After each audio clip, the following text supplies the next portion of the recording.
अब शुरू होने जा रहा है देश का सबसे बड़ा मुकदमा, आपकी अदालत, रजत शर्मा के साथ।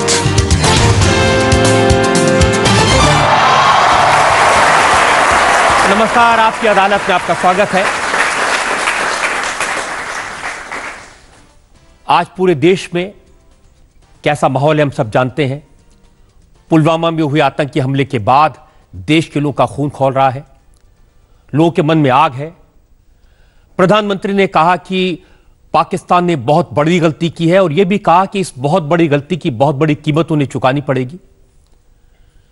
बहुत सारे लोग हैं जो कहते हैं कि आर पार की लड़ाई होनी चाहिए, लेकिन ऐसे भी लोग हैं जिन्हें लगता है कि जंग से कुछ हासिल नहीं होगा, अभी भी पाकिस्तान से बात करनी चाहिए। ऐसे सारे सवालों के जवाब ढूंढने के लिए आपकी अदालत में आज हमने आमंत्रित किया है जम्मू कश्मीर की former chief minister Mehbooba Mufti को। Please welcome Mehbooba Mufti.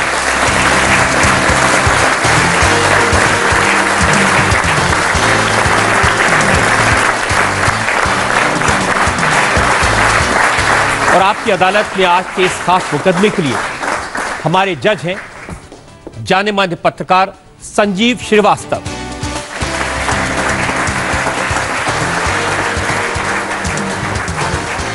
और इससे पहले कि आज का मुकदमा शुरू करें, आज के जज संजीव श्रीवास्तव की इजाजत चाहेंगे आज की कार्रवाई शुरू करने के लिए। रजत जी, कार्रवाई शुरू की जाए मुकदमे की। और इससे पहले कि मैं इल्जामात और सवालात का सिलसिला शुरू करूं, मैं इल्जाम लगाऊं महबूबा जी पर, इनसे सफाई मांगूं, एक नजर डालेंगे पुलवामा हमले के बैकग्राउंड पर। पुलवामा में 40 जवानों की शहादत के बाद पूरा देश गुस्से में है। हिंदुस्तान की आवाम का खून खौल रहा है। मोदी ने पाकिस्तान से बदला लेने की कसम खाई है। बार सबका हिसाब होगा, हिसाब पूरा होगा। आतंकी फैक्ट्री पर ताला लगाने का काम भी अगर मेरे ही हिस्से लिखा है तो ऐसा। भारत ने डिप्लोमेसी के जरिए पाकिस्तान को पूरी तरह घेर लिया है। पुलवामा हमले के लिए जैश-ए मोहम्मद को यूनाइटेड नेशंस की सिक्योरिटी काउंसिल ने जिम्मेदार ठहराया। दुनिया के सभी ताकतवर देश भारत के साथ आ गए हैं। लेकिन जम्मू कश्मीर की पूर्व मुख्यमंत्री महबूबा मुफ्ती लगातार ऐसे बयान दे रही हैं जो देश की आवाज के खिलाफ हैं। महबूबा चाहती हैं कि इतना सब होने के बाद भी इमरान खान से बात की जाए। इस बैकग्राउंड में आपकी अदालत में आज महबूबा मुफ्ती पर मुकदमा चलाया जाएगा। मुकदमा शुरू करते हैं। आपकी अदालत में पहला इल्जाम महबूबा मुफ्ती पर।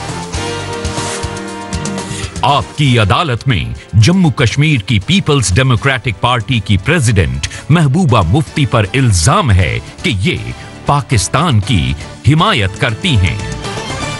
महबूबा जी, आपकी तालीम हमने देखा हिंदुस्तान की, आपकी सियासत हिंदुस्तान की, जिस आइन की कसम आप खाती हैं वो हिंदुस्तान का, लेकिन पाकिस्तान से इतनी मोहब्बत क्यों?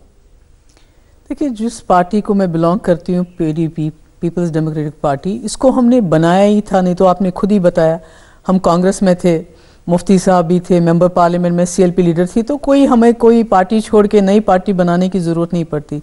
पर जो हमने जम्मू कश्मीर में ये मुसीबत, ये खून खराबा देखा जो आज भी आप देख रहे हैं, जो पुलवामा में हुआ, तो हमने सोचा जम्मू कश्मीर को इस खून खराबे से निकालने के लिए एक ऐसी जमात बनानी चाहिए जो जम्मू कश्मीर के लोगों की बात करे और जम्मू कश्मीर के लोगों को मुल्क के साथ जोड़ने की बात करे। जम्मू कश्मीर को हिंदुस्तान और पाकिस्तान के बीच में एक पुल बनाए, जो अभी तो हम अखाड़ा बन गए हैं जम्मू कश्मीर झगड़े का। तो हमारा जो बेसिक ऐलानिया था पीडीपी का, वो था जम्मू कश्मीर के मसले को हल करने के लिए हिंदुस्तान और पाकिस्तान को बात करनी पड़ेगी, हिंदुस्तान और सेपरेटिस्ट को बात करनी पड़ेगी। तो ये तो हमारी पार्टी का बेसिक एजेंडा है, तो ये कोई नई बात नहीं है। तो अगर ये कहना है कि जम्मू कश्मीर के मसले के हल के हवाले से बात करनी चाहिए, वो तो कल आए थे, वो सऊदी प्रिंस आए, उन्होंने पाकिस्तान में 20 मिलियन दिए, यहाँ 40 मिलियन दिए और मोदी जी के कान में कह के गए और बाद में ऐलान भी कहा कि हमें पाकिस्तान के साथ बातचीत करनी चाहिए। तो जब उनका कोई कसूर नहीं है तो मेरा क्या कसूर है? अगर मैं बार बार कहती हूँ बात करनी चाहिए। एक नौजवान 200 किलो आरडीएक्स कार में भरकर सीआरपीएफ की बस से टकरा दे, हमारे 45 जवान मारे जाएं, तो मुझसे क्या कहें कि हेलो भाई साहब आपसे बात करनी है? नहीं, देखिए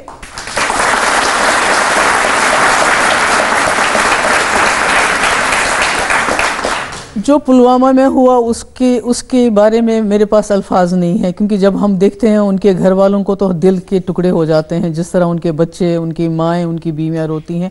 मगर इसी चीज़ को रोकने के लिए देखिए, उड़ी के बाद आपने सर्जिकल स्ट्राइक किए, आज तक कई जंगें हुई हैं, 71 वॉर बड़ा डिसाइसिव हुआ है जिसमें फैसला हो गया, पाकिस्तान के 2 हिस्से हो गए, पर उसके बावजूद शिमला एग्रीमेंट हुआ। करगिल के बाद आपने आगरा समिट हुआ, लाहौर डिक्लेरेशन हुआ। यानी जब भी कहीं आपस में तजाद होता है, फसाद होता है, तो बातचीत ही वाहिद रास्ता होता है। अभी अमेरिका इतना बड़ा मुल्क है, मेरे ख्याल में हम इतने ताकतवर नहीं जितने अमेरिका है, मगर वो भी अफगानिस्तान में तालिबान से बात कर रहे हैं। क्यों कर रहे हैं? इतना बड़ा मुल्क, उनको क्या जरूरत है? जिस समय अमेरिका ने अपनी फौज को पाकिस्तान भेजा था, ओसामा बिन लादेन को मार दिया था, तब बातचीत की जरूरत थी? अब जो टेररिस्ट है उसका तो वही हाल होना चाहिए ओसामा बिन लादेन का हुआ था, वही हाल मसूद अजहर का होना चाहिए, वही हाल हाफिज सईद का होना चाहिए। देखिए, टेररिस्ट या मिलिटेंट्स के साथ लड़ने से आपको कौन रोक रहा है? कश्मीर में तो रोज हमारे ताबूत उठते हैं, ये तो कोई नई बात नहीं है। रोज ताबूत उठते हैं, रोज कश्मीरी मरता है, हमारे फौज के जवान मरते हैं, ये तो सिलसिला चालू है। ये खून खराबा तो पिछले 30 साल से चालू है, समस्या तो 70 साल की है। आप कह रही हैं कि बात करनी चाहिए, आप क्या अमेरिका को सलाह देती कि पहले उन्हें ओसामा बिन लादेन से बात करनी चाहिए? अमेरिका भी इस वक्त बात कर रहे हैं, वो क्यों नहीं वो बात कर रहे हैं? यहाँ अफगानिस्तान में बात कर रहे हैं, क्यों बात कर रहे हैं? हर जगह बात कर रहे हैं, जहां भी कोई इशू होता है। हमारा जो लॉन्ग वॉल अकॉर्ड हुआ था, हमारा जो बाकी जगह पे हमारी बात हुई थी, डायलॉग होता है। ये अगर इंसिडेंट की बात करें महबूबा जी, पुलवामा में जो आरडीएक्स ये नौजवान लेकर आया था, 20-21 साल का लड़का था, तो वो कोई परचून की दुकान से खरीद के तो लाया नहीं होगा। बिल्कुल नहीं। जाहिर है आरडीएक्स उसको पाकिस्तान ने सप्लाई किया, जाहिर है पाकिस्तान की आर्मी इसके पीछे थी, फिर आप कह रही हैं पाकिस्तान से बात करें? देखिए, इसके बगैर कोई चारा नहीं। मुझे लगता है ये बात जो मैं कहते हुए बहुत बुरी लगती होगी, खासकर इस वक्त जो इमोशंस बहुत हाई हैं। लोग कहते हैं एकदम हमें जंग में जाना चाहिए, जंग करनी चाहिए, पता नहीं, और जंग में भी वही हमारे सिपाही जाएंगे, यहाँ से भी मारे जाएंगे, वहाँ से भी लोग मारे जाएंगे।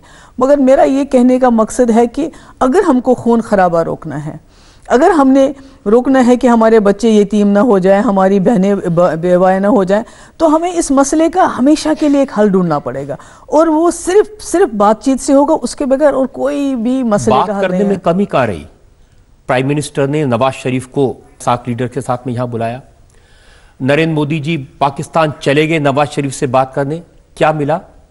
पठानकोट मिला, उरी मिला। बात करने से कुछ होता है? कहते हैं लातों के भूत बातों से नहीं मानते। वो तो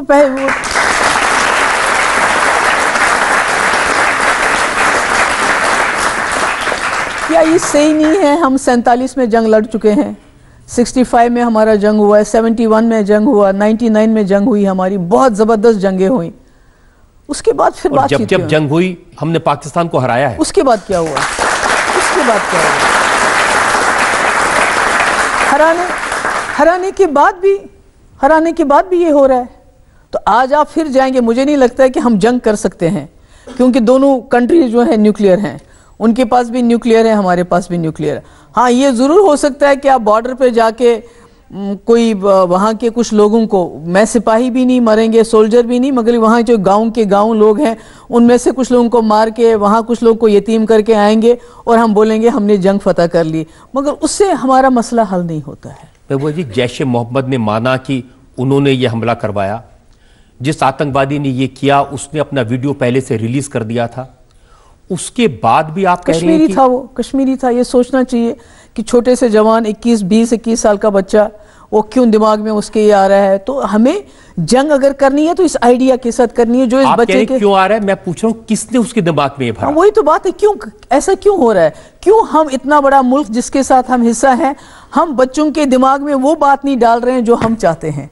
क्यों एक पड़ोसी मुल्क इतनी दूर से अपनी बात समझाने में ज्यादा कामयाब हो रहा है हमारे मुकाबले में? इसका मतलब है कहीं ना कहीं जो जहन में आइडिया है उसको चेंज करने की जरूरत है।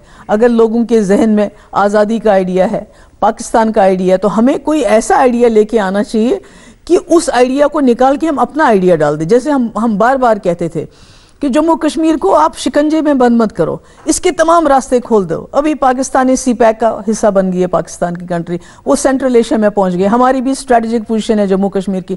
हम क्यों नहीं करगिल अस्करदू खोलते हैं, हम क्यों नहीं श्रीनगर जिंगजैंग खोलते हैं, हम क्यों नहीं सेंट्रल एशिया और साउथ एशिया के लिए जम्मू कश्मीर को कॉरिडोर बनाते हैं? क्यों हमने कश्मीरियों को बंद रखा है? आज 25 दिन से 40-40 हज़ार टिकट हमें जम्मू से, दिल्ली से श्रीनगर मिलती है, क्योंकि रास्ता बंद होता है। तो हमने जम्मू कश्मीर को कहीं बंद करके रखा हुआ है। तो जम्मू कश्मीर के लोगों के दिमाग में जो ख्याल है उसको निकालने के हमें उनको बड़ी कोई चीज देनी पड़ेगी। हमने बंद करके रखा हुआ या पाकिस्तान की ISI ने, फौज ने ऐसे हालात पैदा कर दिए कि लोगों को बंद करना? एक ही रास्ता है हमारा, अभी 70 साल से एक ही वो टनल है। एक टनल का रास्ता है जो जम्मू कश्मीर को मुल्क के साथ जोड़ता है। अभी ट्रेन भी नहीं पहुंची जम्मू कश्मीर, 70 साल हो गए। तो मेरा ये है कि जम्मू कश्मीर 1947 में बहुत सारे मुल्कों के साथ मिलता था, सेंट्रल एशिया का हब था एक्टिविटी का। हमने जब मुल्क के साथ जब हम मिले, एक मुस्लिम मेजॉरिटी स्टेट एक सेकुलर मुल्क के साथ मिला, उसके बाद ये सोच के कि मैं और भी ज़्यादा तरक्की करूंगा, मगर जो हमारे रास्ते थे वही बंद कर दिए, एक रास्ता खुला रखा, जिसकी वजह से जो हमारी तरक्की होनी चाहिए थी वो भी नहीं होती है। और मेरा ये कहने का मतलब है कि जब तक आप जम्मू कश्मीर के लोगों को अपनाएंगे नहीं, जब तक उनकी दिल में जो, अगर उनके दिमाग में कोई आइडिया है उसको एक बेटर आइडिया से रिप्लेस नहीं करेंगे, तब तक ये छोटे छोटे बच्चे 20 साल के, 21 साल के, 19 साल के इसी तरह मरने मारने के लिए। जम्मू कश्मीर के लोगों से किसी को शिकायत नहीं है। देश भर में जहां स्टूडेंट्स हैं, बच्चे हैं, लोगों ने उनकी हिफाजत की है, उनको प्यार दिया है। शिकायत है पाकिस्तान से, शिकायत है ये करवाने वालों से, बच्चों से नाराजगी नहीं है। नहीं, अगर बच्चों से नाराजगी नहीं थी तो बच्चों को इतना तंग क्यों किया? हमारे जो स्टूडेंट्स हैं डिफरेंट स्टेट्स में, जो हमारे कारोबारी हैं, उनकी दुकानों पे हमला किया गया, उनकी मारपीट की, दुकान स्टूडेंट्स की मारपीट की गई, जिसकी वजह से हजारों की तादाद में स्टूडेंट्स वापस आ गए। देखिए, बदला तो आपको किसी और से लेना है, तो बदला कश्मीरियों से ले रहे हैं। आज भी अब आर्मी ने ये कहा, कल भी ये कहा था और परसों भी ये कहा था कि जो बंदूक उठाएगा उसको तो फिर मौत देखनी पड़ेगी। जो इस देश को टुकड़े करने की बात करेगा उसके लिए तो मौत ही रास्ता है, बाकी किसी को कोई परेशान नहीं। जो स्टूडेंट्स हैं,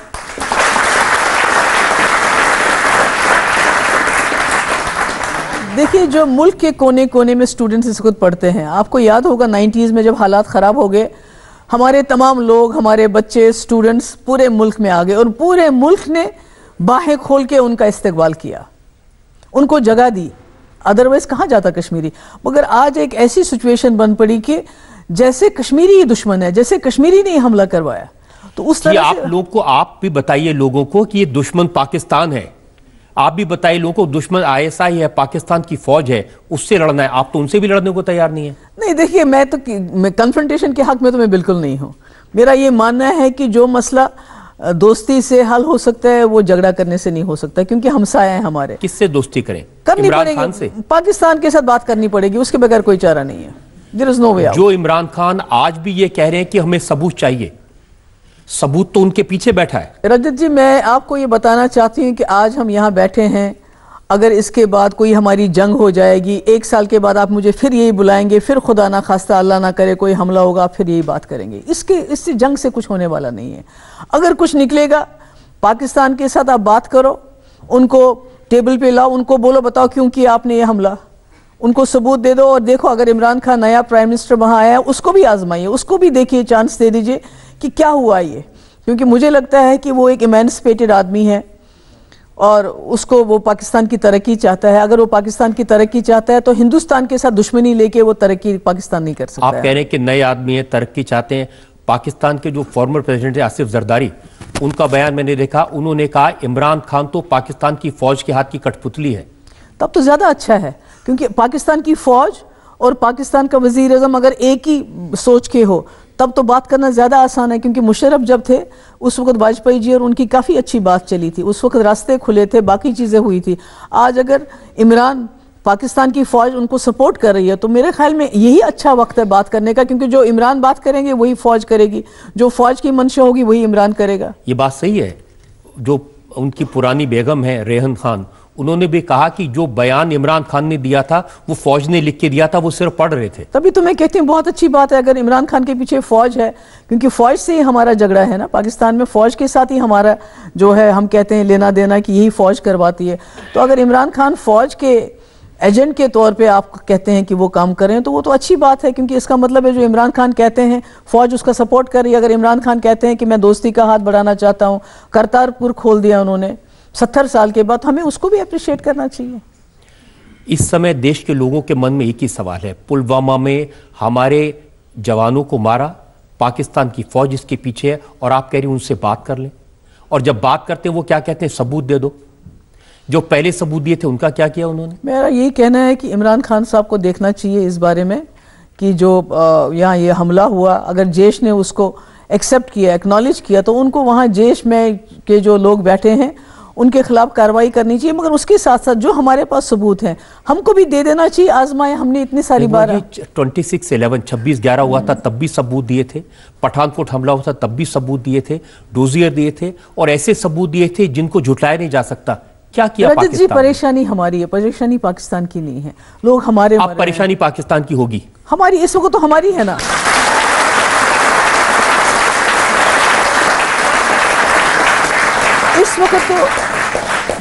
इस वक्त तो परेशानी हमारी है, हमारे लोग मर रहे हैं। और मैं समझती हूँ जो हमारे 40 से ज़्यादा नौजवान जो हमारे शहीद हुए, हमारे सीआरपीएफ के लोग शहीद हुए, इसको हमसे ज़्यादा कोई नहीं समझ सकता, क्योंकि रोज़ हमें कश्मीरियों के, हमारे पुलिस के, हमारे आर्मी के, हमारे सीआरपीएफ के, हमारे इनोसेंट सिविलियंस के ताबूत उठाने पड़ते हैं। रोज कोई ना कोई घर उजड़ जाता है कश्मीर में, तो इसलिए हम समझते हैं हमसे ज्यादा ये दुख कोई नहीं समझ सकता। मैं मानता हूं आपकी बात, हमारे हर हिंदुस्तानी के आंख में आंसू है, तकलीफ है। और जिन इमरान खान से आप बात करने की बात कह रही हैं, उन्होंने स्टेटमेंट दिया, एक लफ्ज शहीदों के लिए नहीं कहा, एक लफ्ज उन मरने वालों के लिए नहीं कहा, उनके लिए कुछ सहानुभूति, कुछ सिंपैथी तो बोलते। मैं समझती हूँ बहुत गलत बात की उन्होंने, इस बात को मैं मानती हूँ कि जिस वक्त उन्होंने स्टेटमेंट दिया उनको कंडेम करना चाहिए था इस अटैक को, और एट द सेम टाइम जो हमारे जवान शहीद हुए उनके घर वालों के साथ उनको सिंपैथी का एक्सप्रेशन करना है, should have express sympathy with the families, वो उन्होंने नहीं किया।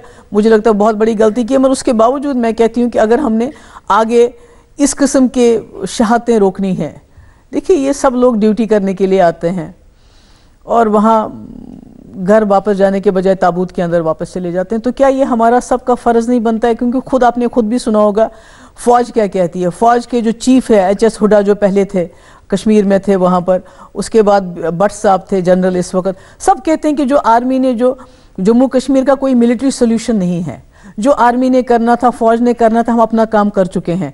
अब there has to be a political solution. अब पॉलिटिशियंस, लीडरशिप का काम है कि वो इसका कोई हल ढूंढे। सॉल्यूशन हो सकता है, आप पाकिस्तान से कहिए मसूद अजहर को हिंदुस्तान को सौंप दें, हम बात कर लेंगे।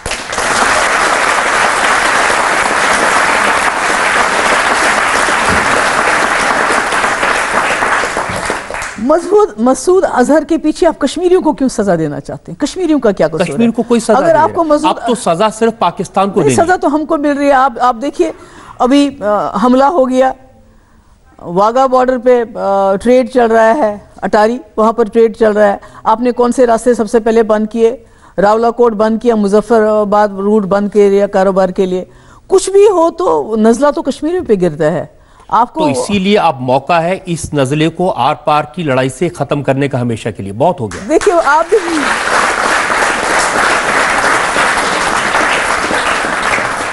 आर पार की लड़ाई आप भी देख रहे हैं, मैं भी देख रही हूँ। चलिए अगले साल फिर मिलेंगे, 1 साल के बाद देखेंगे क्या हुआ होगा। आपने सुना कि प्रधानमंत्री ने कहा है, कुछ नहीं होगा। प्रधानमंत्री ने कहा कि कुछ नहीं होगा, कोई ड्रामा करके आएंगे वहां पे वोट वगैरह मांगने के लिए, बाकी कुछ नहीं होगा। Nothing is going to happen, क्योंकि सभी जानते हैं हमारे वाजपेयी जी जो इतने बड़े लीडर थे, उन्होंने जब हमारे पार्लियामेंट पे हमला हुआ उन्होंने फौजें भेजी, फिर वापस क्यों आए? क्योंकि उनको मालूम था कि जंग शुरू करना आसान है पर जंग को ख़त्म करना बड़ा मुश्किल है। इसमें हमारे फौजी मारे जाते हैं, शहीद किए जाते हैं। हमारे अभी भी मुल्क के अंदर करोड़ों लोग जिनको 2 टाइम का खाना नहीं मिलता है, रहने की तो छत की तो बात दूर की है। हमारे पास बेसिक फैसिलिटीज़ नहीं है, पर हम निकले हैं जंग करने के लिए। और उसके बाद जंग में क्या मिलेगा? हम यहाँ से जंग करेंगे, वो वहाँ से जंग करेंगे, वो हमारे लोगों को मारेंगे, हम उनके लोगों को मारेंगे। उसके बाद कुछ देर के लिए बड़ा अच्छा हो जाएगा, इलेक्शन में वाहवाही हो जाएगी, बड़ा जी कमाल कर दिया, वोट मिल गए। उसके बाद फिर हमला होगा, फिर जंग करेंगे, फिर हमला होगा, फिर जंग करेंगे। ये नहीं होता है। बातचीत के बगैर कोई चारा नहीं है। आप मेरी बात लिख के ले लीजिए, आज 10 साल के बाद, 15 साल के बाद, 20 साल के बाद, या आज या कल, बातचीत के बगैर मसले का कोई हल नहीं हो सकता। मोदी जी ने कहा कि बातचीत का टाइम खत्म हो गया। वो तो कुछ भी कह सकते हैं, जुमले। इसको आप जुमला कहते हैं? जुमले, उसको जुमला कहते हैं। उन्होंने दो बातें, सब जुमले हैं। उन्होंने कहा कि हमने अपनी फौज को इस बात की छूट दी है कि वो तैयारी करे। मुझे ये बताइए कि जब वहां के शहजादा आ गए, उन्होंने मोदी जी से, और वो जो ज्वाइंट स्टेटमेंट था उसमें क्या था? उसमें था कि पाकिस्तान के साथ तमाम मसले बातचीत से हल होंगे। तो वो कैसे मान गए फिर मोदी जी? क्योंकि 40 बिलियन डॉलर मिल गए, 40 बिलियन पैसा मिल गया। इसका मतलब पैसा, अगर आपको कोई कंट्री पैसा देती है तो आप पाकिस्तान के साथ बातचीत के लिए तैयार है। अगर हम गरीब कश्मीरी बात करेंगे तो अगर आप उस स्टेटमेंट को ध्यान से पढ़ें तो उसमें यह कहा कि जब पाकिस्तान ऐसे स्टेप्स ले लेगा आतंकवाद को लड़ने के, तो वही हम भी कह रहे हैं कि भाई बातचीत करो, बातचीत के बगैर तो वही तो मैंने आपसे कहा कि पाकिस्तान मसूद अजहर को सौंप दे, हाफिज सईद को सौंप दे, तो बातचीत का रास्ता तब तक लोग मरते रहेंगे ऐसे ही। जम्मू कश्मीर के लोग, हमारे सिपाही लोग इसी तरह शहीद होते रहेंगे। क्या बात है ये? यही तो आपसे मैं पूछ रहा हूँ कि क्या कब तक हम लोग को शहीद होते देखते मेरा ये है कि जो भी हमारे लीडर होंगे, जो भी हमारी पॉलिटिकल पार्टीज है, उनको ये सोचना चाहिए कब तक हमारे लोग इतनी शहादतें देंगे और उसके बाद हम शोर मचाएंगे जी हमने आर्मी को बोला जो करना है कर लो, और उसके बाद फिर यही सिलसिला। आप जो बात कह रही है ना कि इलेक्शन होगा, इलेक्शन में वोट मिल जाएंगे, ये बात आज पाकिस्तान की आर्मी ने कही होगी, फिर मैं क्या करूं उसमें? क्या उन्होंने भी कही होगी, मैंने भी कही, जरूरी नहीं है कि आप दोनों की बात एक कैसे हो रही है? क्यों हो सकता है, कभी बात एक भी हो सकती है।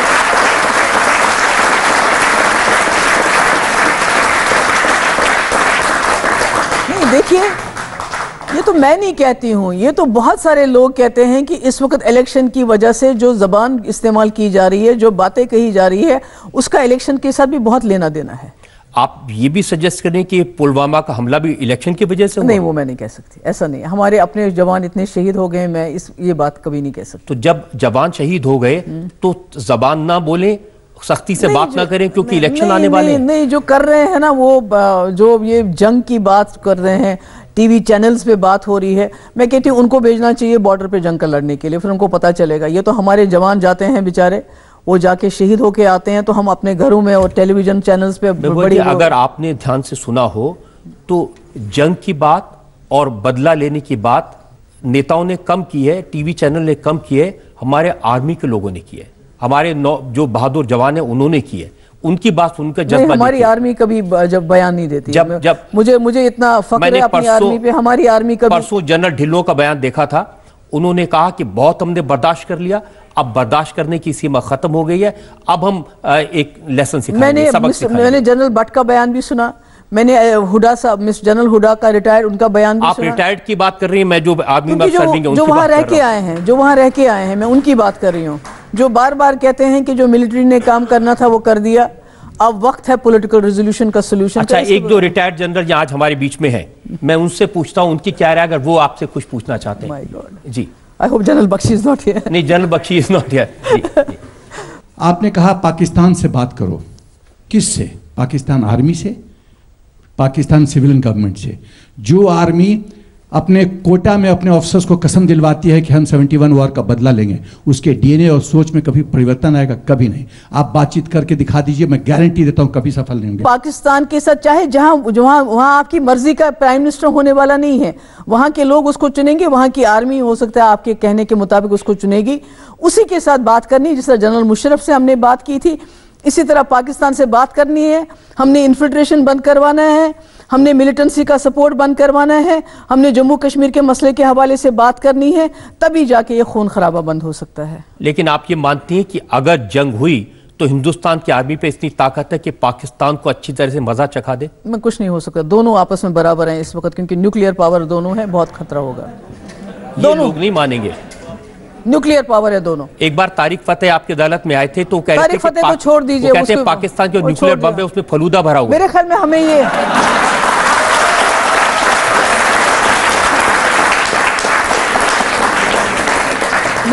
हमें इस किस्म की नॉन सीरियस बात नहीं करनी चाहिए। आपको पता है, गॉड फॉरबिड, अगर न्यूक्लियर वॉर हो जाता है तो हम कोई यहाँ नहीं रहेगा। सारा ये जो है महबूबा जी, जब पाकिस्तान ने जंग की है, हर बार मुंह की खाई है, न्यूक्लियर नहीं थे, उसके बाद भी आपको भरोसा नहीं है? तब न्यूक्लियर नहीं थे, अब न्यूक्लियर है, बड़ा खतरा है। और सबसे ज्यादा खतरा हमको है, जम्मू कश्मीर के लोगों को, क्योंकि हम पिस जाते हैं बीच में। जब दो हाथी आपस में लड़ते हैं तो नीचे जो घास होती है उसका बेड़ा गर्क हो जाता है। वही हमारा हाल हमारा है जम्मू कश्मीर का। 1999 महबूबा जी, मैं आपको याद दिलाना चाहता हूं, और ये वारदात मैं आपको 30 सेकंड्स लूंगा रजत जी।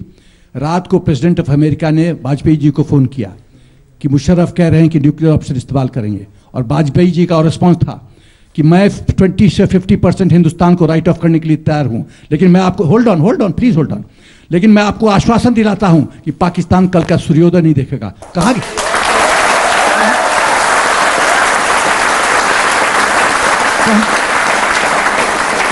कहाँ गया पाकिस्तान का न्यूक्लियर? पूरा पाकिस्तान खत्म करने के लिए आधा हिंदुस्तान हम खत्म कर दें? एक सेकंड, अरे खत्म करने की जरूरत पड़ेगी तो सैक्रिफाइस करना पड़ेगा। क्या सैक्रिफाइस करना पड़ेगा? पाकिस्तान का न्यूक्लियर कैपेबिलिटी मैं आपको बताता हूँ, they are just holding TNWs, tactical nuclear weapons. Argument तो बड़ा अच्छा है, वो कह रहे कि आप कह रही है कि एकदम क्षमता नहीं, दो हाथी की बात कर रहे हैं, हाथी चींटी की भी लड़ाई नहीं है। क्या बात है?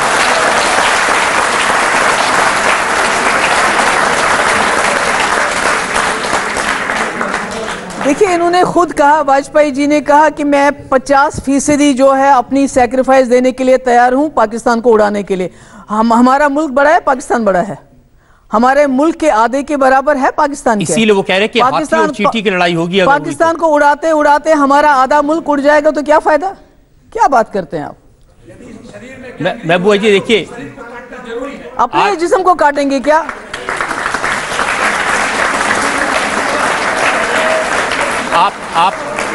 आप वाजपेयी जी का जिक्र कर रहे हैं। जब वाजपेयी जी पाकिस्तान गए थे तो उनसे पूछा गया था कि अगर उन्होंने कहा पाकिस्तान को ये लगता है कि कश्मीर के बिना पाकिस्तान अधूरा है, तो वाजपेयी जी ने कहा था हमें लगता है कि पाकिस्तान के बिना हिंदुस्तान अधूरा है। तो जंग होगी तो पाकिस्तान खत्म भी हो सकता है। देखिए, अब वो तो बाद की बात देखी जाएगी। मेरा ये है कि दोनों पावर्स न्यूक्लियर हैं, इस वक्त किसी का फायदा नहीं है। अगर पाकिस्तान खत्म होगा तो हमारा भी बहुत नुकसान होगा, जो हम एफर्ट नहीं कर सकते। जनरल साहब ने कहा कि 99 में भी न्यूक्लियर पावर था। जनरल साहब तो कोई अल्लाह मियां की आवाज नहीं है। आप अल्लाह मियां की आवाज हैं? हो सकता है, हो सकता है। मैं आपकी अदालत में अगला, आपकी अदालत में जम्मू कश्मीर की पीपल्स डेमोक्रेटिक पार्टी की प्रेसिडेंट महबूबा मुफ्ती पर इल्जाम है कि इन्होंने भारत के लोगों की भावनाओं का अपमान किया। महबूबा जी, जब पुलवामा में शहीद हुए, आपको मालूम है कि पूरे मुल्क का खून खौल रहा है, लोगों का सेंटिमेंट आपने देखा है, लेकिन आपने क्या कहा? जब लोग खून के कतरे का बदला चाहते हैं, आपका बयान था अनपढ़ और गंवार लोग जंग चाहते हैं। हिंदुस्तान के लोग अनपढ़ और गंवार हैं? नहीं, मैंने हिंदुस्तान की बात नहीं की, मैंने उन लोगों की बात की जो इस वक्त जो टॉप पे जो बात कर रहे हैं, जो उकसा रहे हैं जंग के लिए। और दूसरा मैं आपको रजत जी बता दूं कि सबसे बड़ी कुर्बानी अगर किसी जमात ने दी है वो हमने दी है, जम्मू कश्मीर PDP ने, जब हमने BJP से हाथ मिलाया। और क्यों मिलाया? रेजोल्यूशन ऑफ जम्मू कश्मीर क्यों मिलाया? पाकिस्तान से बात होनी चाहिए। क्यों मिलाया? हुर्रियत से बात होनी चाहिए। क्योंकि हम कांग्रेस के साथ मिलकर सरकार बना सकते थे, हमने क्यों नहीं बनाई? मोदी जी के साथ क्यों मिले हम जम्मू कश्मीर के मसले के हल के लिए? इसलिए अगर आज हम कहते हैं बातचीत करो, पाकिस्तान से करो, हुर्रियत से करो, तो ये कोई हम नई बात कह रहे हैं क्या? मेरा सवाल है कि जंग की बात करने वाले जिनके दिल में नाराजगी है वो गवार, और लोगों को शहीद करने वाले, हमारे जवानों को मारने वाले समझदार? बिल्कुल नहीं, ऐसा बिल्कुल नहीं। मेरा ये कहने का मकसद है कि जो जंग की बात करते हैं, आजकल के वक्त में जंग नहीं हो सकती। न्यूक्लियर, जिस वक्त न्यूक्लियर पावर्स हों दो, उनमें जंग नहीं हो सकती। हाँ, वो सर्जिकल स्ट्राइक, कहीं बॉर्डर पे धक्कम दुखी, उधर कुछ मारे इधर कुछ मारे, मगर जो जंग ये लोगों को बताना चाहते हैं हम जाके जंग करेंगे, पाकिस्तान कहता है रिटेलिएट करेंगे, वो जंग कभी होने वाली नहीं। ये तो किसी ने नहीं कहा। और जो ये सोचेंगे, जो ये सोचते हैं ऐसा कि समझाते हैं लोगों को, वो लोगों को शायद समझते हैं कि ये इलिटरेट है, इनको बता दो हम जी बॉर्डर पे जाके हमने कोई वहाँ 50 लोग मार दिए, हमने जंग कर ली, टेलीविजन पे शाम को दिखा दिया, लोग बोलेंगे ताली बजाएंगे, बड़ा कमाल किया। जंग नहीं हो सकती। आप मुझे बताइए, जब प्रधानमंत्री कहते हैं कि पाकिस्तान ने बहुत बड़ी गलती की है और उसको बहुत बड़ी गलती का बहुत बड़ा खमियाजा भुगतना पड़ेगा, आप भी देखेंगे, हम भी देखेंगे। नहीं, ये बात कहना गलत है? नहीं, बिल्कुल गलत है, क्योंकि ये जंग की बात नहीं करनी चाहिए, जंग की बात नहीं करनी चाहिए। अगर आपको कोई और तरीका है, बातचीत है, उनसे पूछो। पर ये जो आप जंग का माहौल, जंग का, मैं तो जंग का शब्द ही नहीं इस्तेमाल कर रहा हूं, तो आप कर रही हैं। प्राइम मिनिस्टर का स्टेटमेंट आपको बता देता हूं, पाकिस्तान ने बहुत बड़ी गलती की है, इसकी उसको बहुत बड़ी सजा मिलेगी। वो तो देख लें वो क्या करेंगे आपस में, वो तो हम कैसे बताएंगे वो आपस में क्या करेंगे। नहीं, मैं पूछ रहा हूं ये गलत है कि सही है कहना? किसकी सजा मिलेगी? हमारे जवानों को मारने की? वो तो ठीक है, वो तो प्राइम मिनिस्टर कहते हैं, वो वहां से कहते हैं, इमरान खान वहां से कहते हैं, ये तो आपस में इनकी तू में चलती है, उसमें क्या करोगे आप? रजत जी, मुझे मालूम है कि मेरी बातें बहुत बुरी लग रही हैं, मगर मैं आपको ये बताना चाहती हूँ कि हमारी पार्टी का बेसिक मकसद ही यही है कि जम्मू कश्मीर के हवाले से हमारे मुल्क की लीडरशिप को, जो बीजेपी की है, जिसके साथ हमने हाथ मिलाया, जिसके लिए हमने लोगों का गुस्सा सहा, कश्मीरी लोग हमसे नाराज हैं, कश्मीरी लोग हमसे गुस्सा हैं कि बीजेपी साथ क्यों मिले, सिर्फ इसलिए मिले कि ताकि पाकिस्तान से बात हो, इसलिए मिले कि हुर्रियत से बात हो। तो आज आप कहते हैं कि आप क्यों कहते हो ये बात करो? हमने तो इतनी बड़ी कुर्बानी इसी बात के लिए दी। बबुआ जी, शायद 14 फरवरी से पहले इतनी आपत्ति नहीं थी लोगों को बात करने में, कोशिश की जा रही थी। ऐसा तो नहीं है कि प्राइम मिनिस्टर ने बात ही नहीं की, कई बार कोशिश की है, बात हो भी सकती थी, लेकिन इस घटना के बाद भी अगर आपको लगता है कि बात करनी चाहिए, क्या करेंगे आप? क्या करेंगे आप? चलिए ठीक है, चले गए आप पाकिस्तान के, कुछ लोग वहां से मार के आ गए, उनके जितने भी मार सकते हैं मार के आ गए, उसके बाद क्या होगा? उसके बाद अगर फिर ये अटैक हुआ, फिर उड़ी के बाद कहा था सर्जिकल स्ट्राइक्स करेंगे, कर ली, उसके बाद फिर एक बार तो ऐसा सबक सिखाना पड़ेगा, फिर बाकी बाद में हिम्मत। सर्जिकल स्ट्राइक्स में सबक नहीं सिखाया था?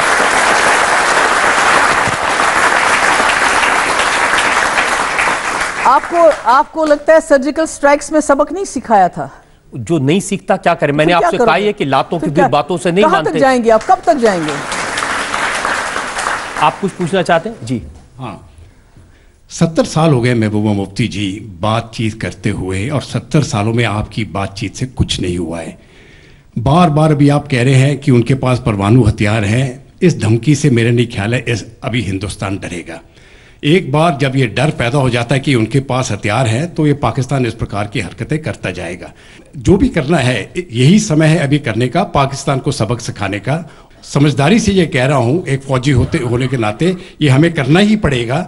तमाम इकोनॉमिक, पॉलिटिकल और मिलिट्री मेजर्स लेने ही पड़ेंगे, और जब तक पाकिस्तान को उस स्टेट पर नहीं लाया जाएगा कि उसकी कीमत वहां तक बढ़ाई जाए, उसका कॉस्ट बढ़ाया जाए, तब तक ये मामला हल नहीं होने वाला है। तो मैं समझता हूं कि उस पाकिस्तान के लिए आप कॉस्ट बढ़ाएं, और इतना कॉस्ट बढ़ाएं ताकि अपने आप ही वो बोले हम उग्रवाद का साथ छोड़ेंगे।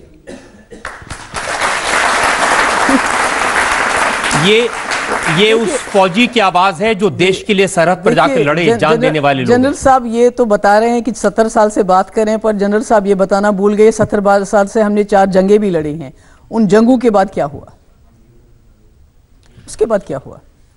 आप कहना चाहते हैं कुछ? जी, कश्मीर हमारे साथ है, हम जीत गए, वो हार गए, कश्मीर हमारे साथ है, उसके बाद बांग्लादेश अलग हो गया, और अगली लड़ाई में पाकिस्तान के 3 हिस्से हो जाएंगे, और पूरी हिंदुस्तान में, बांग्लादेश में, अफगानिस्तान में, पूरी दुनिया में शांति हो जाएगी, क्योंकि ये टेरर का देश है, और इस देश को समाप्त करना सिर्फ हिंदुस्तान का नहीं, पूरी दुनिया का फर्ज है, और आपका भी फर्ज है।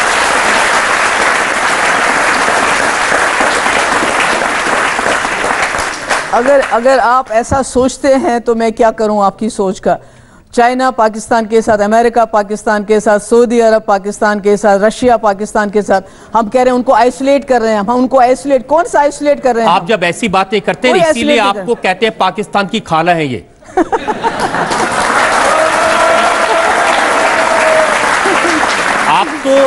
आप तो बिल्कुल हिंदुस्तान को हेल्पलेस सा बता रही है कि पाकिस्तान के साथ अमेरिका भी है, चाइना भी है, क्या करेंगे आप? और हम अकेले खड़े। आज पूरी दुनिया में पाकिस्तान आइसोलेटेड है। मेरे पास स्टेटमेंट्स है। चाइना के साथ सीपैक, अभी आपका सऊदी अरब का प्रिंस आया, $20 बिलियन दे के गया। अमेरिका को चाइना, पाकिस्तान अमेरिका और तालिबान की बात करवा रहा है। हम कहाँ हैं? हमने इतना इन्वेस्ट किया है अफगानिस्तान में, हम कहाँ हैं? इंडिया हमारे नेशनल आपकी ये देखिए, नेपाल देखिए, आपके म्यांमार देखिए, बाकी जो हमारे इर्द गिर्द कंट्रीज हैं, श्रीलंका, हमारे साथ कौन है?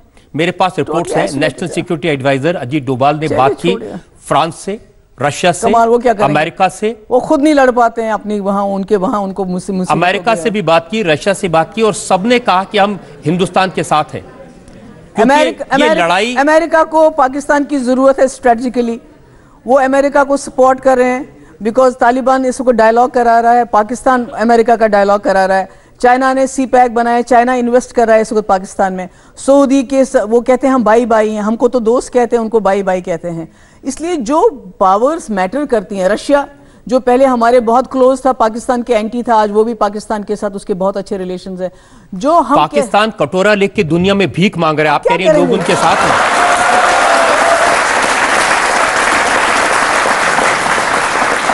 अगर तनख्वाह देने के पैसे नहीं है। रजत जी, अगर आपने तस्वीर देखी हो, जब सऊदी प्रिंस आया, वो बैठा है और हमारे मोदी जी खड़े हैं। जब सऊदी प्रिंस हमें 60 बिलियन दे रहा है तो मोदी जी ऐसे खड़े हैं उनके पास, और वो अब उसकी गोद में तो नहीं बैठ जाते ना? वो खड़े हैं,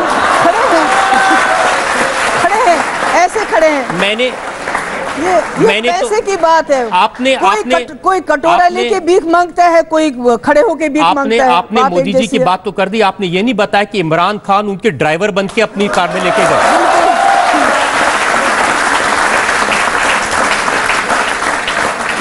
और मोदी जी एयरपोर्ट लेने चले गए। आपने ये नहीं देखा कि पैसा इमरान खान ने उनको एक गन दी है जो गोल्ड से बनी हुई है, वो गिफ्ट दी है। बात पैसा बोलता है। सऊदी प्रिंस यहाँ आया, हमको 60 बिलियन देखे और मोदी जी उनके पास ऐसे खड़े रहे। वो कुर्सी पे सिर्फ सऊदी प्रिंस की बात करें, मैं कह रहा हूं आपको अमेरिका ने, फ्रांस ने, रशिया ने, सबने कहा कि आतंकवाद के खिलाफ लड़िए, हम आपके साथ हैं। बताइए क्या किया? अब ये तो थोड़े दिन में पता चल जाएगा। वही है ना, वो देख लीजिए। आप भी देख रहे हैं, मैं भी देख रही हूँ, आप भी देख रहे हैं, मैं भी देख रही हूं। आप जब ऐसी बातें करती है ना कि हिंदुस्तान कमजोर है, पाकिस्तान के साथ अमेरिका भी है, रशिया भी है, बहुत ताकतवर है। हमारे मुल्क की स्ट्रेंथ, हमारा भाईचारा, हमारा सेक्युलरिज्म, हमारी डेमोक्रेसी है। पर एट द सेम टाइम हमें इस वक्त इस जिंगोइज्म में आके ये नहीं कहना चाहिए कि लोगों को कि हम बड़े जी जंग करने जा रहे हैं। जंग हम नहीं करेंगे, क्योंकि उसमें हमें भी पता है, हमें भी नुकसान है, उनको भी नुकसान है, और हमारा मुल्क बड़ा है, हमारा नुकसान ज्यादा है, क्योंकि हम एक हंसता बसता घर है, हमारे पास सब कुछ है, और उनके पास शायद पाकिस्तान के पास खोने के लिए बहुत कुछ नहीं है। अगर आपको मेरी बात तो आप कह रही हैं कि अमेरिका भी पाकिस्तान के साथ है, रशिया भी पाकिस्तान के साथ है, चाइना भी पाकिस्तान के साथ है, तभी तो लोग कहते हैं फिर आप चली जाइए पाकिस्तान, क्यों रह रहे हैं ऐसे मुल्क? क्यों हमारे साथ तो कोई है ही नहीं।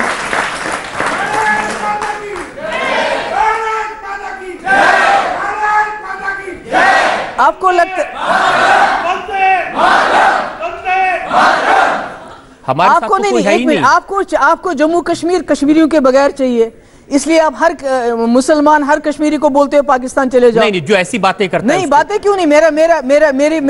मेरी जमीन है यहाँ पर, मेरा घर है यहाँ पर, मैं क्यों जाऊं पाकिस्तान? पाकिस्तान वो लोग जाएंगे जो इस वक्त लोगों को बेवकूफ बना रहे हैं जंग के नाम पे। तो आप हिमायत करना बंद कर दीजिए पाकिस्तान की। मैं किसी की हिमायत नहीं कर रही हूँ, मैं किसी की, देखिए मैं किसी की अभी मैं आपको अकल की बात बता रही हूँ कि जंग नहीं हो सकती। हाँ, थोड़ा बहुत बॉर्डर्स पे गुथम गुथी करके टेलीविजन पे शाम को दिखाएंगे बड़े हमने किले फतेह किए, कोई जंग नहीं हो सकती। ये आप लिख के ले मेरे से। अब ये जनरल डिसाइड करेंगे कि आप डिसाइड करेंगे? नहीं, मैं डिसाइड क्या करूंगी? ये तो ये जो सिचुएशन है वो डिसाइड करें। प्राइम मिनिस्टर ने कहा कि कैसे इसका हिसाब चुकाना है, कहां चुकाना है, कब चुकाना है, ये हम फौज के ऊपर छोड़ देख लेंगे ना। आप भी देखेंगे, मैं भी देखूंगी शाम को टेलीविजन पे।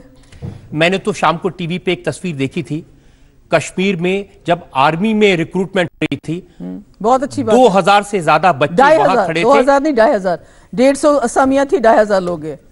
रोजी रोटी सबको चाहिए। और वो कह रहे थे कि हम हिंदुस्तान का नाम रोशन करेंगे। ऐसे भी लोग हैं। वो कह रहे थे हम पाकिस्तान के खिलाफ लड़ेंगे। तभी तो मैं कहती हूँ कश्मीरियों को क्यों सताते हो? यहाँ पर सब कश्मीरी एक जैसे नहीं होते हैं, क्यों सताते हो उनको?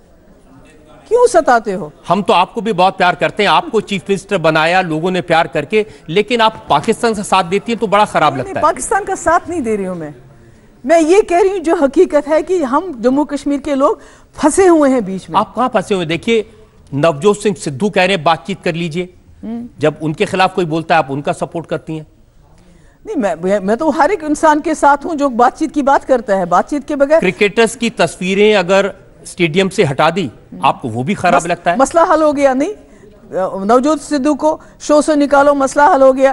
क्रिकेटर्स की तस्वीरें हटा दो, मसला हल हो गया। किसी की सिक्योरिटी विड्रॉ कर दो, मसला हल हो गया। फिर क्या? जनता के सेंटिमेंट है, उसका तो ध्यान रखना ही पड़ता है। इससे होता है क्या? जनता की सेंटिमेंट की से ज्यादा जनता की जिंदगी सोचिए कि किस तरह हम तो क्या करें, पाकिस्तान के क्रिकेटर्स के गले में माला पहनाएं, सिद्धू जी को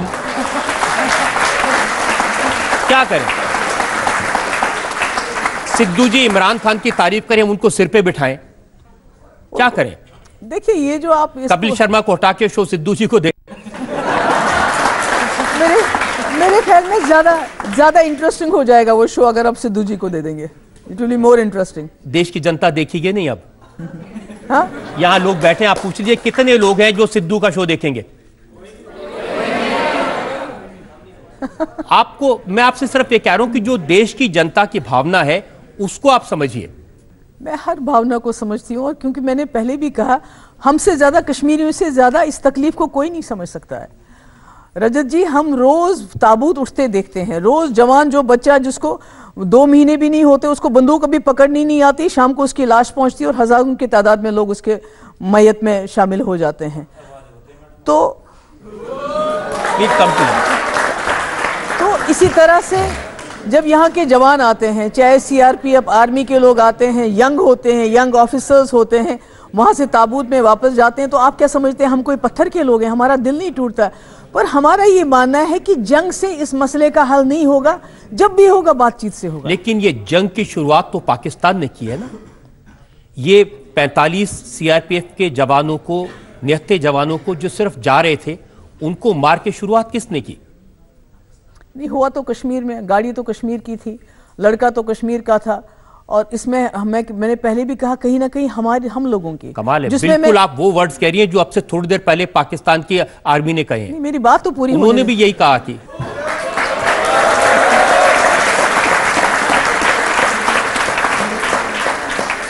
इसका मतलब है कहीं हम कमजोर पड़ गए हैं, कहीं हम अपने बच्चों को, जम्मू कश्मीर के नौजवानों को, चाहे वो पत्थरबाज है, चाहे मिलिटेंट है, चाहे कोई और लड़का है, हम उसका दिल जीतने में शायद नाकाम हो गए। उसमें मैं भी शामिल हूं। मैं अपने आप को बरी नहीं करती हूं कि हम नहीं कर पाते हैं जो पाकिस्तान कर पाता है। तो कहीं ना कहीं हमसे तो कहीं ना कहीं छूट हो गई है, हमसे कहीं ना कहीं भूल हो रही है, हमको कुछ ज्यादा मेहनत करनी पड़ेगी। ये मैं आपसे एग्री करता हूं कि उन बच्चों का दिल जीतने के लिए हमें और मेहनत करनी चाहिए, और प्यार उनको देना चाहिए, और समझाना चाहिए।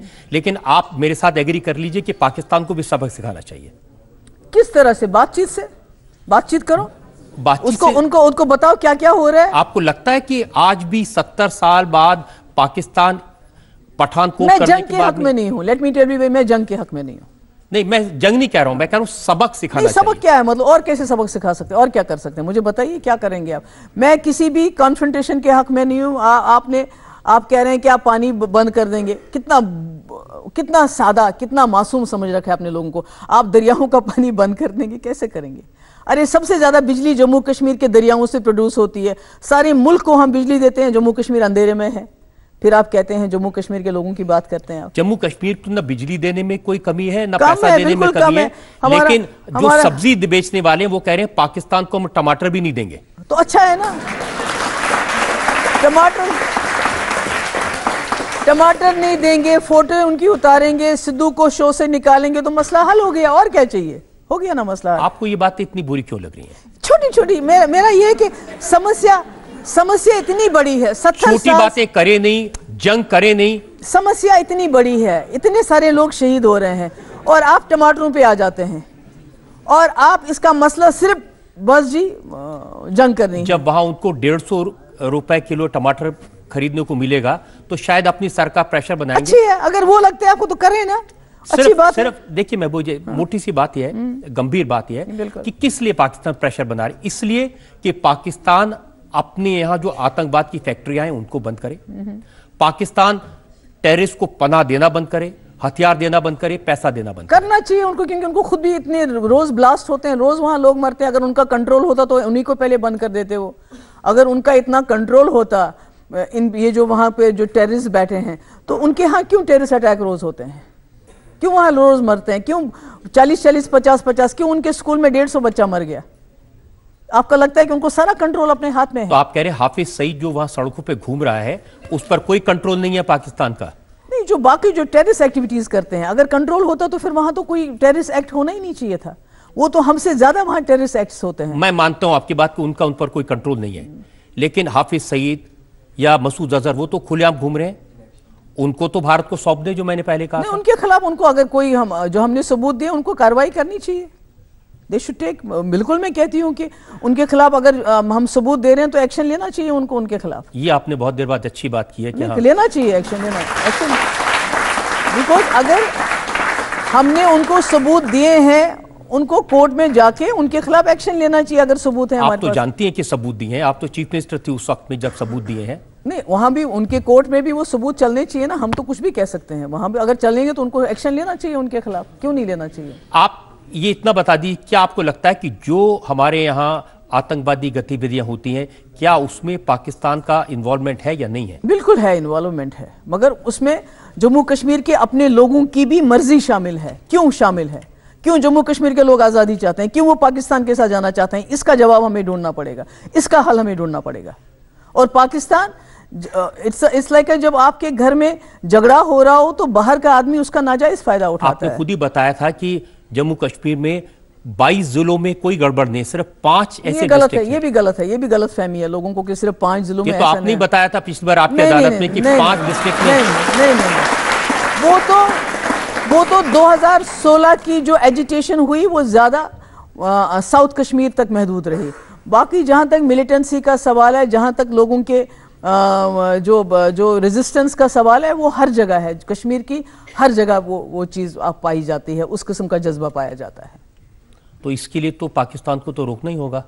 मैं कहती हूँ पाकिस्तान को इन्फिल्ट्रेशन जैसे उन्होंने बंद की थी, मुशर्रफ के टाइम में इन्फिल्ट्रेशन बंद की थी, उन्होंने वादा भी किया था कि हम अपनी ज़मीन को हिंदुस्तान के खिलाफ इस्तेमाल नहीं, और वाजपेयी जी कामयाब भी हुए थे, जम्मू कश्मीर में हालात भी सुधरे थे, मगर वो तभी सुधरे थे जब बातचीत हुई थी, रास्ते खुले थे। अभी मैंने बार बार कहा कि हमें तमाम रास्ते खोल देने चाहिए जम्मू कश्मीर के, जो बाहर की दुनिया से उसको मिलाते हैं। जम्मू कश्मीर के लोगों को लगना चाहिए कि हम जब चाहें, जिस वक्त चाहें, ईरान जा सकते हैं, अफगानिस्तान जा सकते हैं, रूस जा सकते हैं, चाइना जा सकते हैं, सेंट्रल एशिया का गेटवे बन सकते हैं। कुछ तो तब्दीली लाइए ना जम्मू कश्मीर में। कहीं भी चले जाएं, लेकिन पाकिस्तान की तरफ रास्ते खोल देंगे तो और आतंकवादी आएंगे। नहीं, पाकिस्तान की तरफ जो हमारे रास्ते खुले हैं, आज तक रिकॉर्ड रहा है, वहां से कोई भी मिलिटेंट नहीं आया है। वहां से कोई, वो आते हैं, वो बॉर्डर से आते हैं, बॉर्डर क्रॉस करके आते हैं, जिन बॉर्डर्स पे हमारे सिक्योरिटी फोर्सेस के लोग होते हैं, क्योंकि बॉर्डर हमारा बहुत ज़्यादा है, पहाड़ियाँ हैं, नाले हैं, उसको कंट्रोल करना मुश्किल हो जाता है। मगर जहाँ जो हमारे रास्ते हैं, मुजफ्फराबाद रोड है या रावलाकोट रोड है, वहाँ से कभी भी कोई मिलिटेंट नहीं आता है, नहीं आ सकते वहाँ से। नहीं, मैं आपकी बात मान लेता हूँ, आप चीफ मिनिस्टर रही हैं। बिल्कुल नहीं। अब जो यंगस्टर बच्चे पूछना, जिस गर्ल है, हाँ, मैं आपको ये पूछना चाहती हूँ कि आप हमेशा इंडिया को बोलती हो कि आप पाकिस्तान से बात करो, वॉर मत करो, आप कभी पाकिस्तान से ये चीज क्यों नहीं बोलती कि इंडिया में आतंकवादी मत भेजो, इंडिया से लड़ाई मत करो? आप उनको क्यों नहीं समझाती कभी? ये उनको भी हम कहते हैं कि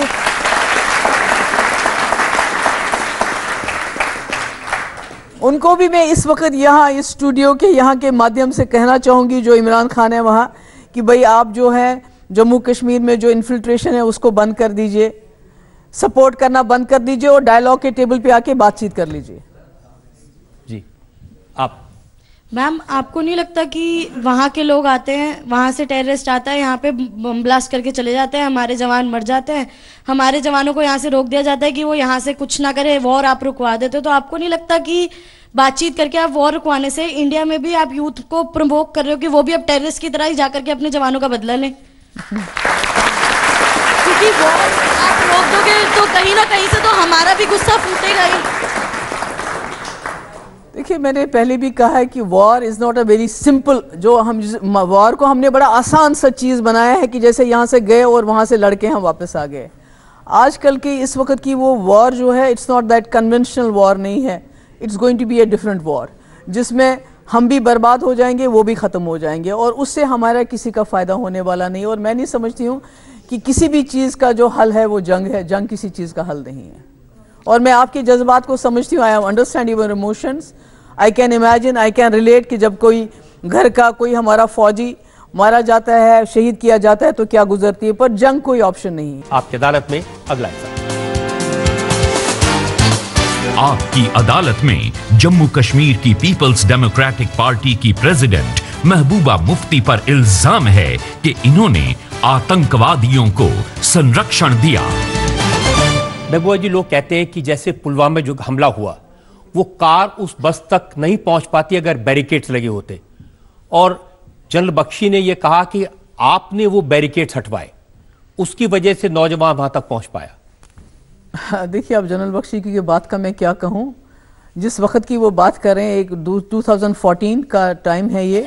उस वक्त मेरी सरकार नहीं थी, उस वक्त उमर साहब थे केयरटेकर, और एक जगह बच्चे, कोई 4 लड़के थे गाड़ी के अंदर, और वो किसी जो चेक पोस्ट को उन्होंने वहाँ रुके नहीं, उसको क्रॉस किया और उनको गोली मार के मार दिया गया। मैंने बहुत शोर मचाया।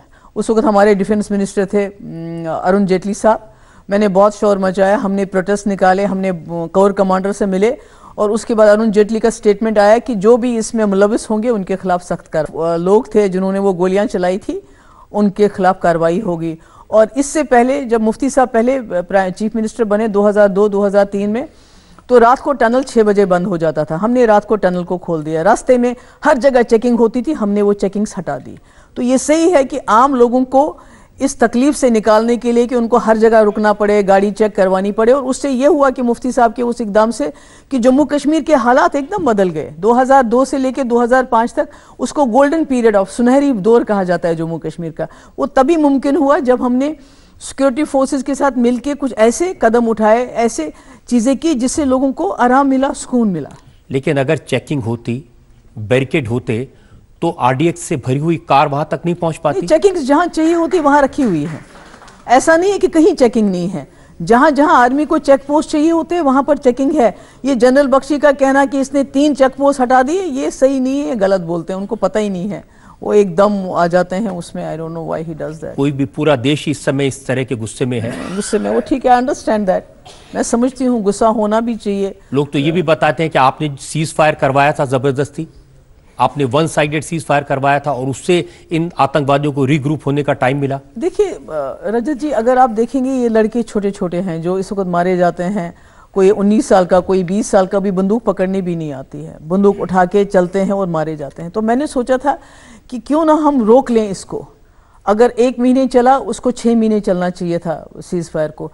तो उस वक्त हालात ठीक हो रहे, 1-2 अनफॉर्चुनेट इंसिडेंट हुए, मगर जनरल हालात में एक तब्दीली आ रही थी, एक अच्छा माहौल बन रहा था। देखिए, अपने लोग हैं ये आपके।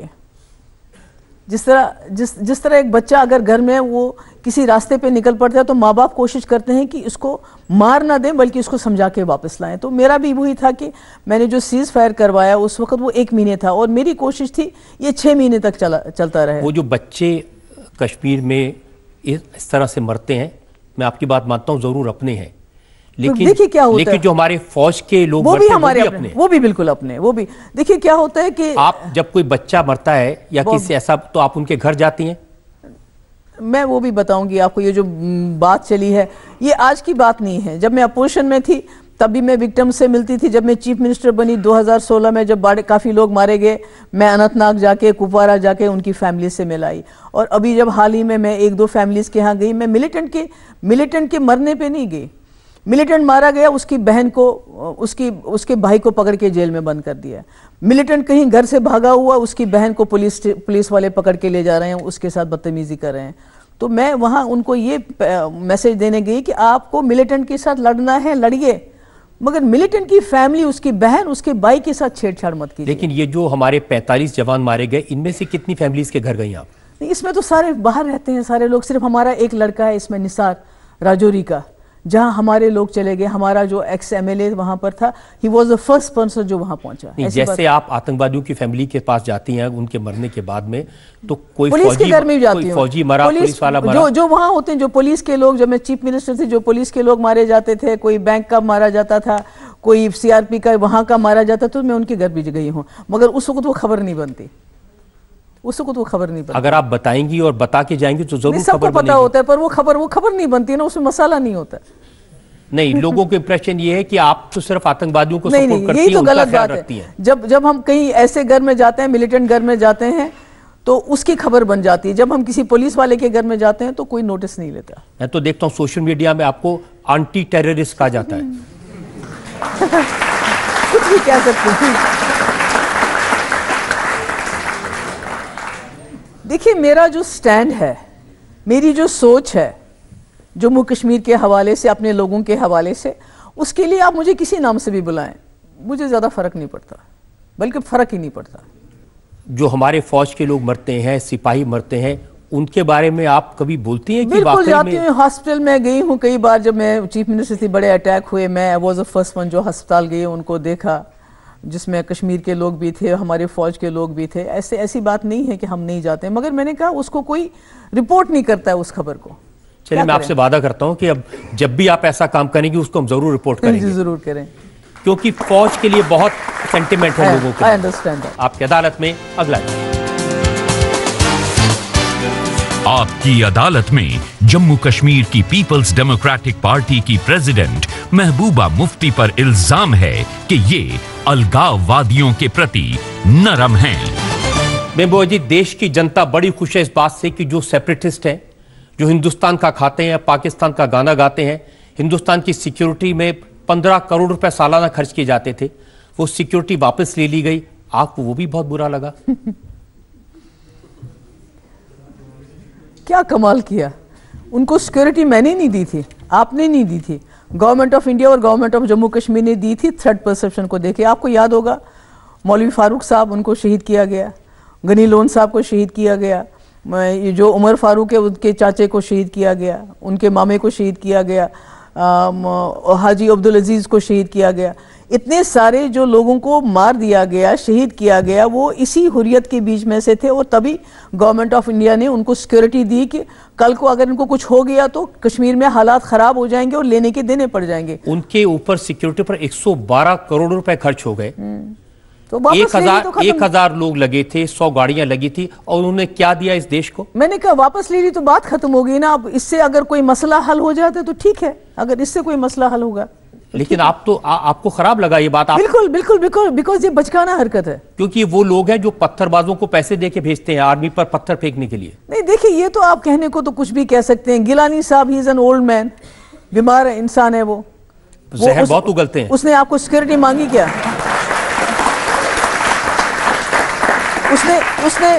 उसने आपसे सिक्योरिटी मांगी क्या? उमर फारूक साहब ने सिक्योरिटी मांगी क्या आपको? यासीन मलिक साहब ने सिक्योरिटी मांगी? कोई सिक्योरिटी नहीं मांगता है। खुद हमने उनको सिक्योरिटी दी कि इनकी जान को अगर कल को कुछ हो गया, जम्मू कश्मीर में हालात और बिगड़ जाएंगे। अब आपने सिक्योरिटी हटा दी तो लगता है आपने बहुत बड़ा काम किया, तो अच्छी बात है।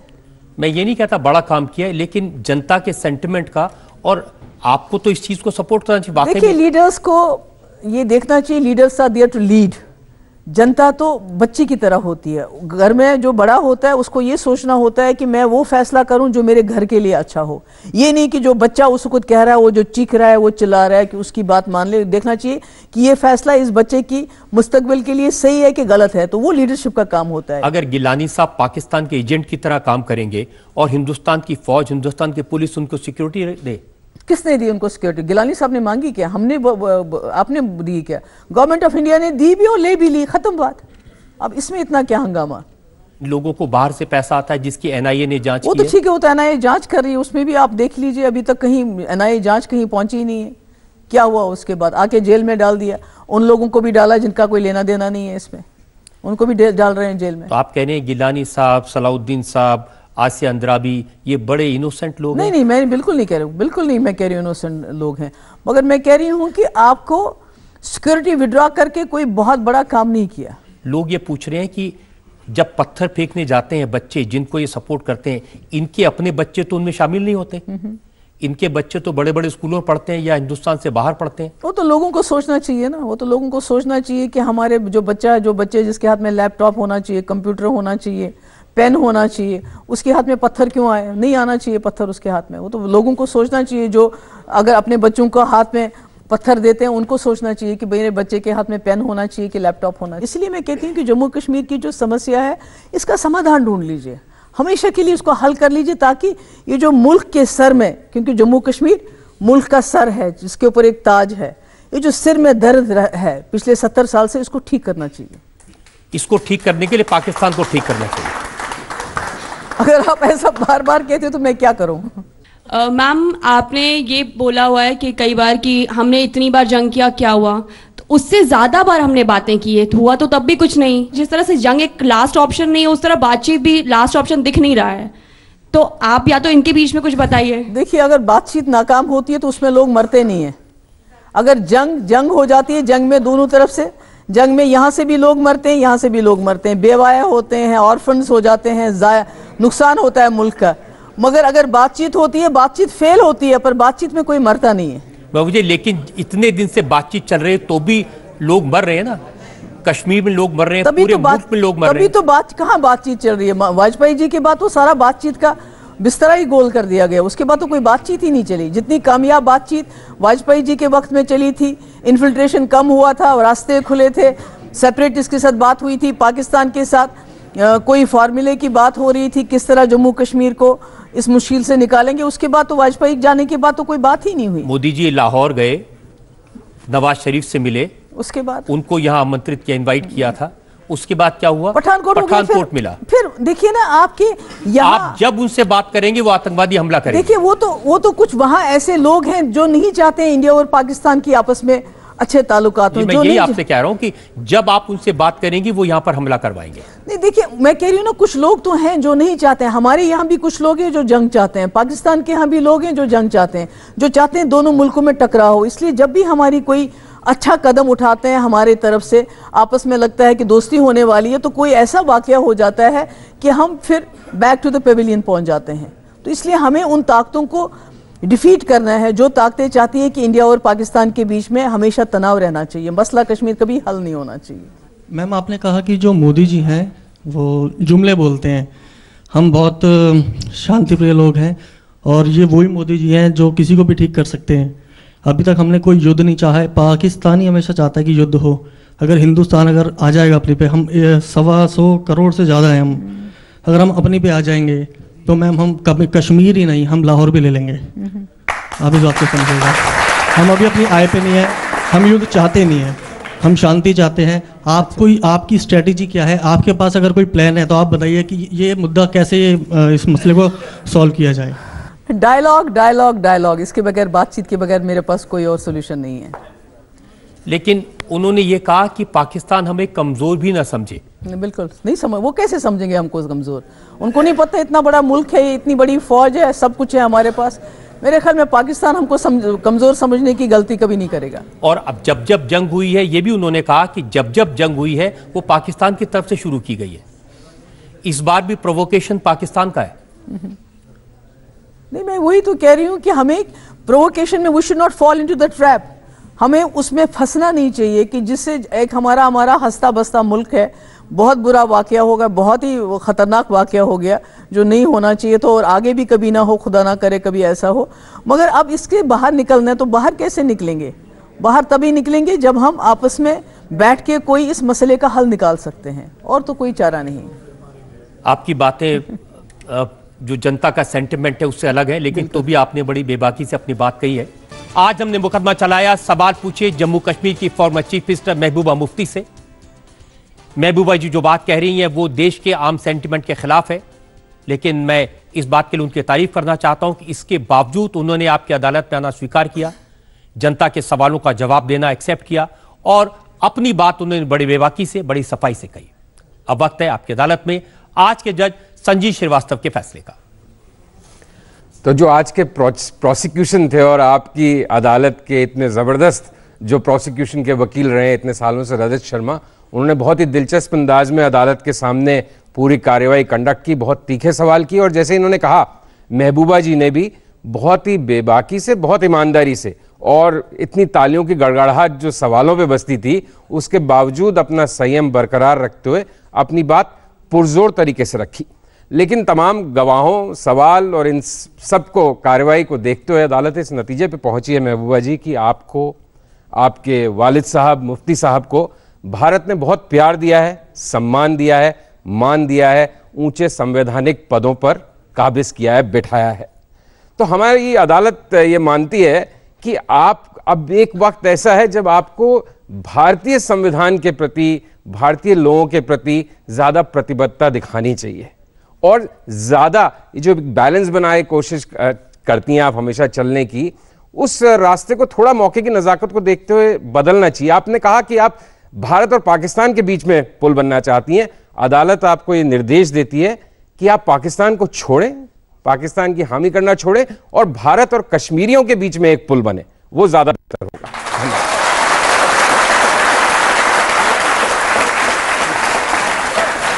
ये बहुत अच्छी बात है जिस पर यहाँ मौजूद जनता और महबूबा जी दोनों ने ताली बजाई।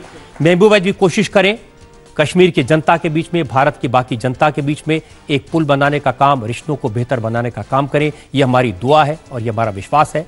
आपकी अदालत में आज की कार्रवाई यह खत्म होती है। अगले हफ्ते आपसे मुलाकात होगी एक नई शख्सियत के साथ। तब तक के लिए नमस्कार।